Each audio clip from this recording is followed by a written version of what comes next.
Welcome, my friend. As the day softly recedes and the world outside begins its quiet slumber, we too prepare to journey inward. Tonight we will turn our gentle gaze towards one of the most mysterious and intimate experiences of our human existence, the dream. Allow your breath to deepen, to slow, and to become a soft, rhythmic tide within you. With each gentle inhale, feel a sense of peace settle. With each exhale, release any lingering tension from your day. For what we are about to explore is a landscape woven from the very fabric of your inner world, a realm that unfolds each night, without conscious effort, yet with profound possibility.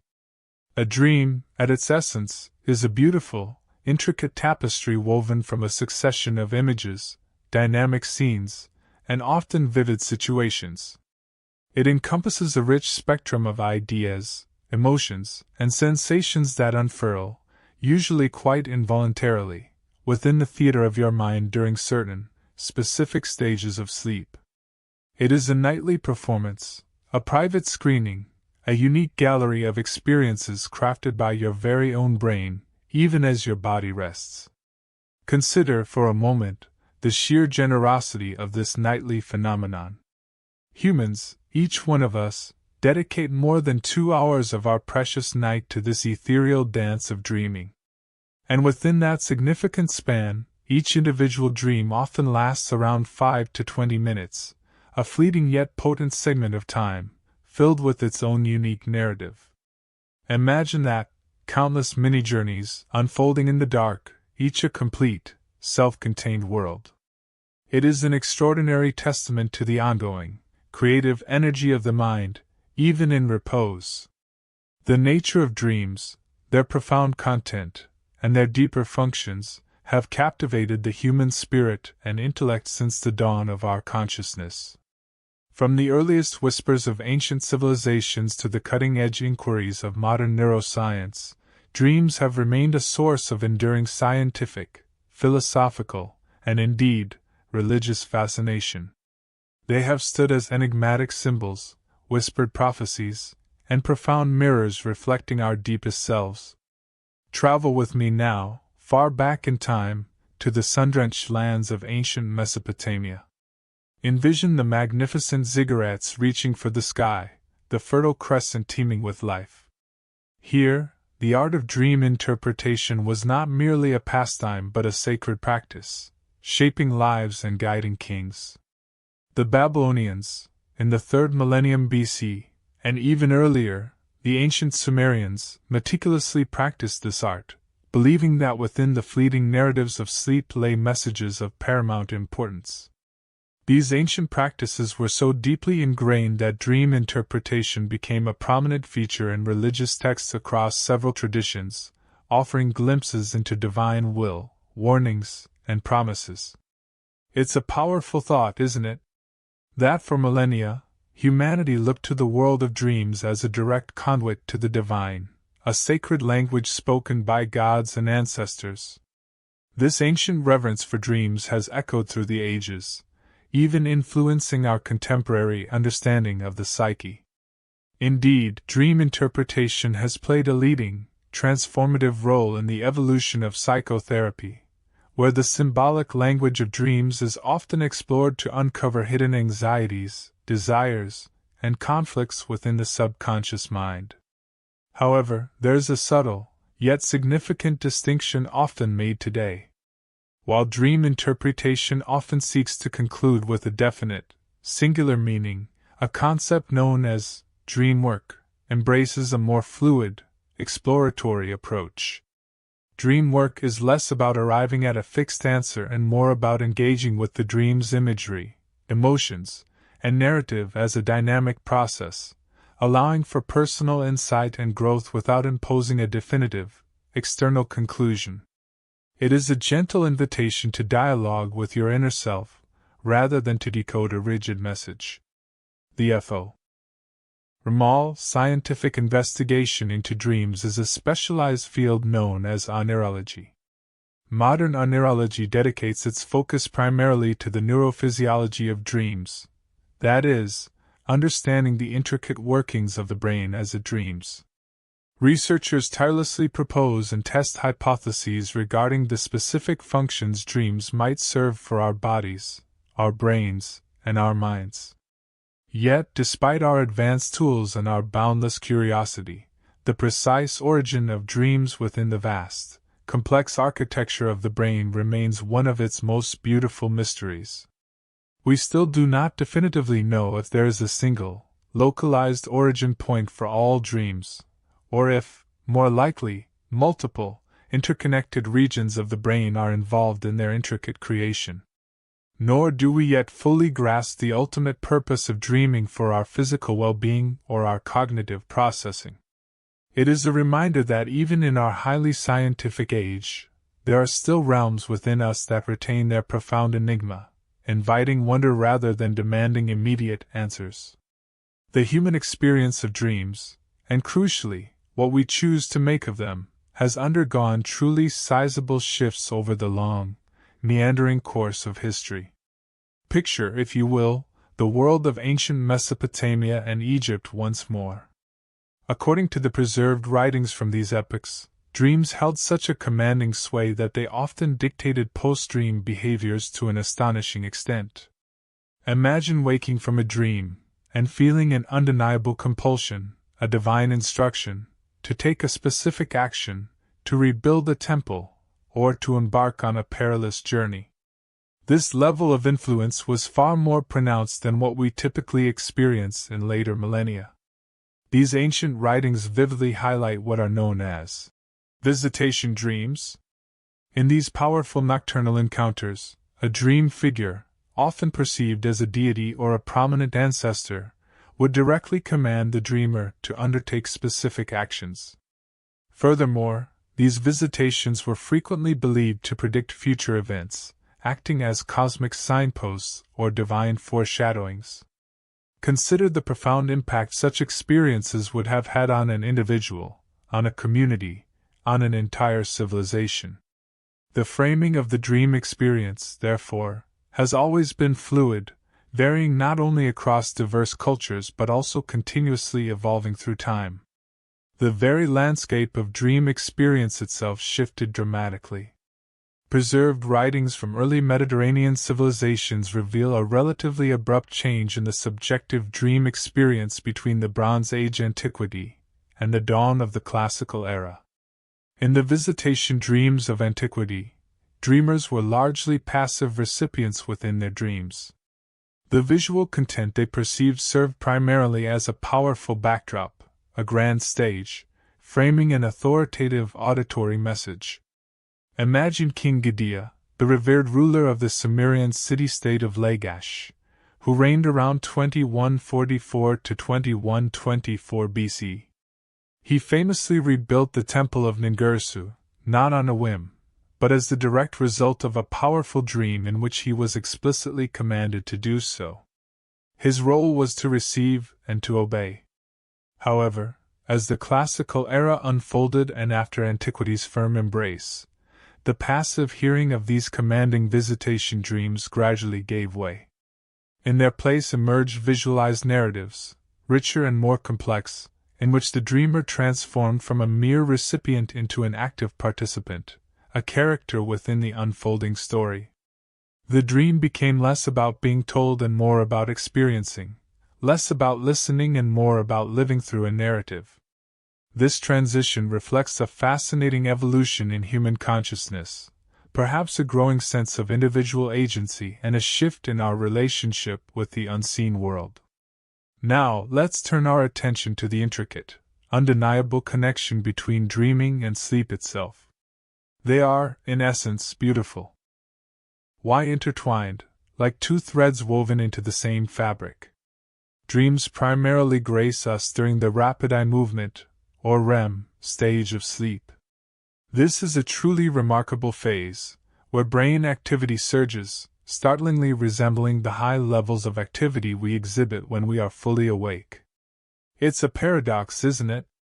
Your body may be still, your conscious mind at rest, yet your inner world is bustling with the energy of wakefulness, creating these vibrant, often fantastical, narratives.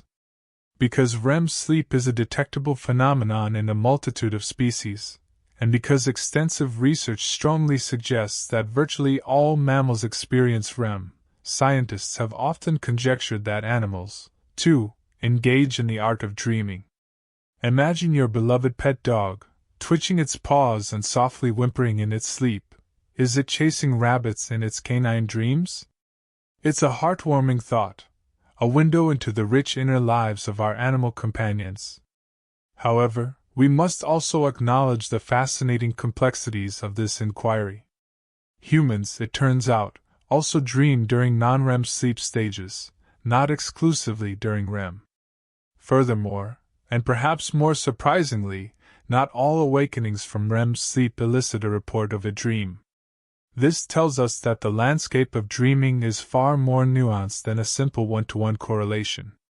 To be rigorously studied in a scientific context, a dream must first be translated, or reduced, into a verbal report, essentially, an account of the subject's memory of the dream. This is crucial. It is a memory of the dream, not the direct, subjective experience of the dream itself. Therefore, while we can hypothesize and imagine, the act of dreaming by non-human creatures currently remains unprovable. The same applies to human fetuses and pre-verbal infants. Without the capacity for verbal reporting, their dream worlds, however vivid they may be, remain inaccessible to our direct scientific inquiry. It highlights the deeply personal and internal nature of the dream experience. Let us briefly drift to the origins of the very word, dream. In Old English, the word dream carried quite a different connotation. It was used to describe concepts such as noise, joy, or music. It bore no relation to the intricate, sleep-induced brain activity we now associate with the word. It was only much later, around the 13th century, that the word dream began to evolve, shifting its meaning to specifically describe a series of thoughts, images, or emotions occurring during sleep.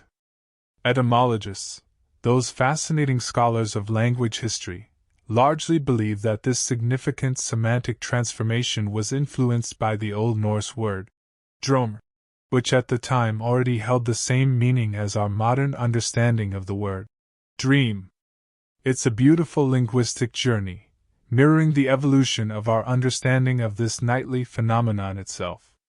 Now, let's delve deeper into the subjective experience and the common content of dreams, grounding ourselves in both historical insights and modern research. Those preserved writings from early Mediterranean civilizations, which we touched upon earlier, are like ancient diaries, indicating that between the Bronze Age antiquity and the beginnings of the Classical era, there was a relatively abrupt, yet profound, change in the way people subjectively experienced their dreams. As we discussed, in the visitation dreams of old, the dreamers were largely passive. Their role was to witness, to hear, to receive. The visual content, though perhaps awe-inspiring or unsettling, served primarily to frame and amplify the authoritative auditory messages they received. Think again of King Gudea. He wasn't navigating a complex narrative. He was receiving a direct, divine command to rebuild a temple. His agency within the dream was minimal. His agency after the dream was paramount. However, after this period of antiquity, a significant shift occurred. The era of passive hearing in visitation dreams essentially gave way to much richer, more visualized narratives. In these new forms of dreams, the dreamer was no longer a static observer but evolved into an active character, fully participating in the unfolding events. They began to journey, to interact, to feel, and to shape the dream world, even if only within its confines. This shift speaks volumes about humanity's evolving relationship with its own inner world and perhaps its growing sense of individuality and agency. To bring us closer to a more contemporary understanding, let's consider the monumental work of Calvin S. Hall.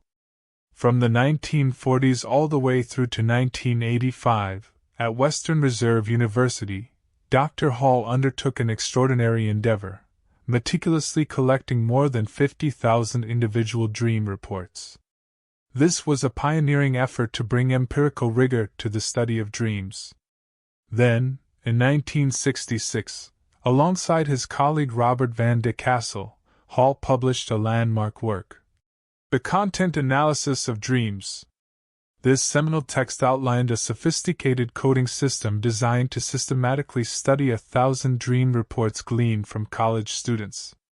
The results of this extensive research were truly enlightening. They indicated that, remarkably, participants from varying parts of the world demonstrated striking similarities in their core dream content. This suggests a universal thread, a shared human experience that transcends cultural boundaries, manifesting even in the most private realms of our sleep.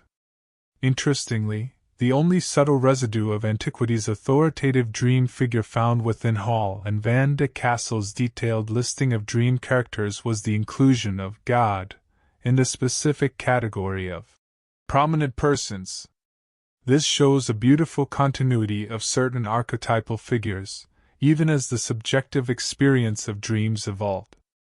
Dr. Hall's complete dream reports, a treasure trove of human experience, were later made publicly available in the mid-1990s by his protégé, William Domhoff, ensuring that future generations of researchers could continue to explore this vast data. And indeed, more recent studies of dream reports, while often providing even greater detail and nuance, continue to cite Hall's foundational work with immense favor, a testament to its enduring significance. What did these vast collections of dreams reveal about our inner emotional landscape? The Hall study illuminated a profound truth. The most common emotion experienced within dreams was anxiety. This is a poignant reflection, perhaps, of the underlying currents of worry and stress that often ripple beneath the surface of our waking lives.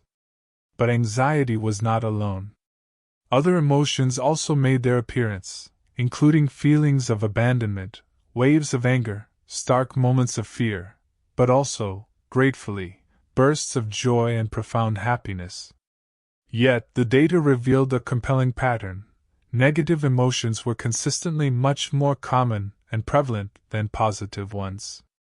It invites a gentle contemplation of how our subconscious might be processing and attempting to integrate the challenges and stresses of our daily existence. The study also shed light on other aspects of dream content. For instance, the Hall data analysis showed that sexual dreams, while certainly a part of the human experience, occur no more than 10% of the time, and appear to be slightly more prevalent during the young to mid-teen years. Another, independent study corroborated this, showing that approximately 8% of both men's and women's dreams contained sexual content. And in some instances, these sexual dreams can, quite naturally, result in orgasms or nocturnal emissions, experiences colloquially known as wet dreams. This simply underscores the breadth and naturalness of human experience, even in the depths of sleep. One of the most defining characteristics of the dream world is its visual nature. Dreams are, in general, highly phantasmagoric. This wonderful word conjures images of the fantastic and the illusory.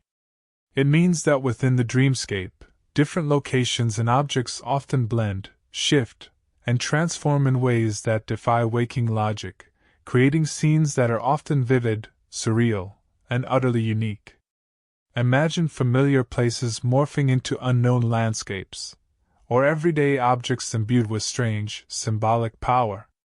It is a canvas of the mind, painted with the brushstrokes of memory, desire, fear, and pure, unadulterated imagination. These are the magical, impossible architectures that only the sleeping mind can construct, a testament to its boundless creativity.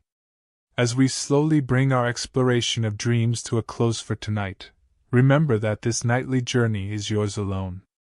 It is a space where the rational mind often recedes, and the symbolic, the emotional, and the primal often take center stage. Whether seen as messages from the divine, echoes of our past, rehearsals for our future, or simply the brain's way of cleaning house, dreams are an undeniable, universal part of being human. They are a testament to the fact that even in our deepest rest, our minds continue to work, to create, to process, and perhaps to heal. Embrace this mystery. Allow yourself to marvel at the intricate, beautiful, and often bewildering landscapes that unfurl behind your closed eyelids. May your dreams tonight be gentle, your rest profound, and your journey inward one of peace and tranquility. Sleep deeply, my friend. Good night.